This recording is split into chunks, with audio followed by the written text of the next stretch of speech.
Why elected presidents won't save Nepal unless a neutral guardian exists. Nepal's parliamentary system has already failed to bring stability. For 3 decades, we've watched governments rise and fall like the changing seasons. Prime ministers come and go, not because of people's will, but because of internal party games, foreign pressure, and corruption. This endless instability is not an accident. It is a symptom of a captured system. Our political parties are no longer independent decision makers. They have become brokers between foreign interests, business lobbies, and internal factions. Now some say, let's solve it by directly electing a head of state or president. Let the people choose. It sounds democratic, but here's the hard truth. If the entire political environment is already compromised, then electing a new face won't fix the disease. It only gives it a new mask. Why an elected head of state will also fail. First, a captured system leads to captured leadership. Elections cost money. In poor countries, big donors and foreign consultants easily influence campaigns. So, the people's choice often becomes the powerful's choice. The same old networks, embassies, NGOs, cartels, will decide who gets media coverage and funding. Second, weak institutions lead to strong manipulators. In a system without independent watchdogs, any strong leader becomes an easy target or a dangerous ruler. Either they get controlled by outside powers, or they turn authoritarian in the name of protecting the nation. Third, foreign influence leads to domestic instability. Nepal sits between global powers competing for influence. Without a neutral guardian to monitor foreign treaties, military pacts, and aid agreements, the head of state can easily be pressured into signing deals that quietly compromise national sovereignty. Fourth, populism without patriotism.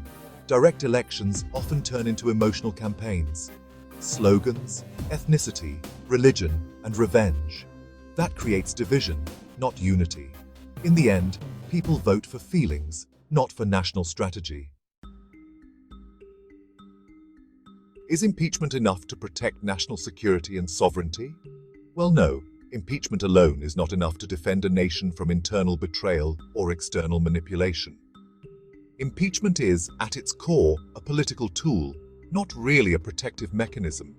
It acts only after damage is done, after the treaties are signed, the resources are sold, or the sovereignty is compromised.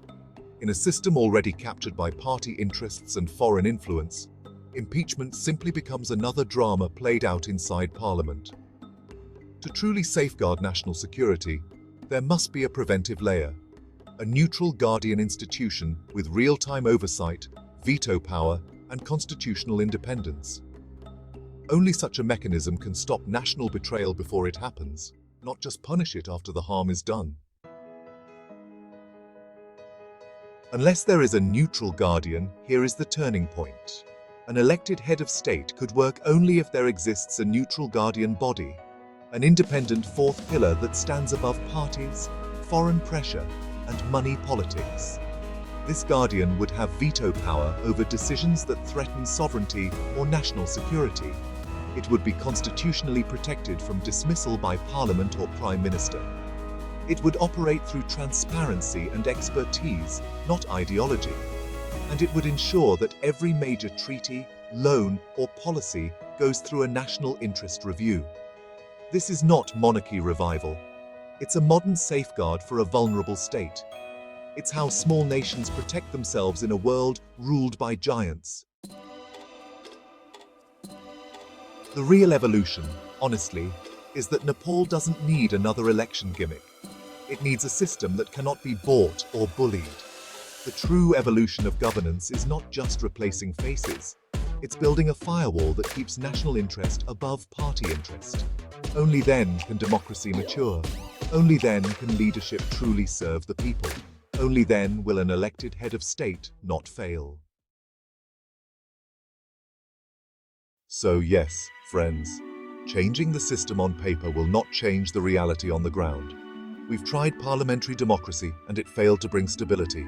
If we go for a directly elected head of state without fixing the foundation, the same forces, money, foreign pressure, and party corruption, will control the outcome again. True reform begins when we build a neutral guardian, a fourth pillar that protects national security, national interest, and sovereignty, above all political games. That's how small nations survive in a world of giants. And that's how Nepal can finally move from endless crisis to lasting stability. If you found this meaningful, don't forget to like, share, and subscribe to Gyan Yoga 2, where we go beyond politics into philosophy, evolution, and the future of Nepal.